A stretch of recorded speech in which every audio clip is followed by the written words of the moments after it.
এক বছর আগে গণঅভ্যুত্থানে ক্ষমতাচ্যুত হয়ে দেশ ছাড়েন শেখ হাসিনা। এরপর থেকেই কোণঠাসা হয়ে আছে কার্যক্রম নিষিদ্ধ হওয়ার দল আওয়ামী লীগ। তবুও থেমে নেই তাদের কার্যক্রম। দেশে অস্থিতিশীল পরিস্থিতি তৈরি করতে গোপনে সাজাচ্ছে পরিকল্পনা। ক্ষমতা হারানোর পর আওয়ামী লীগের অনেক পলাতক নেতা এবং শীর্ষ পর্যায়ের নেতা মন্ত্রী দেশ ত্যাগ করেন।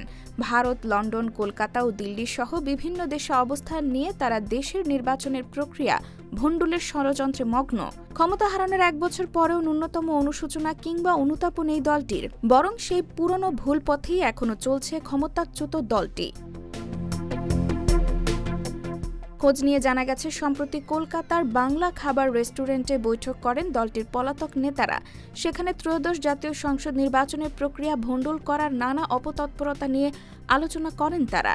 এতে অংশগ্রহণ করেন ওবায়দুল কাদের, আফম বাহাউদ্দিন নাসিম, মির্জা আজম, নুরুন নবী চৌধুরী শাওন, ইসমাইল হোসেন সম্রাট, গাজীপুর সিটির সাবেক মেয়র জাহাঙ্গীর আলম সহ অন্যান্য নেতারা, যাদের মধ্যে বেশিরভাগই বিভিন্ন মামলার আসামি। রাজনৈতিক বিশ্লেষকদের মতে, যাদের ভুলের খেসারত দিয়ে আওয়ামী লীগের মতো একটি বড় রাজনৈতিক দলকে আজকের এই পরিণতি বরণ করতে হয়েছে, সেই দুর্নীতিবাজ নেতারা এখনও বিদেশে বসে কলকাঠি নাড়ছেন। ক্ষমতা হারানোর পর এক বছর হয়ে গেলেও তাদের কারো মধ্যে ভুল স্বীকারের তাগিদ নেই ন্যূনতম অনুতাপ, বরং নিয়মিত নিজেদের পক্ষে সাফাই গাইছেন। বর্তমানে লন্ডনে অবস্থানরত আওয়ামী লীগের একজন পলাতক নেতা জানান, একটি সিন্ডিকেটের হাতে আওয়ামী লীগ জিম্মি।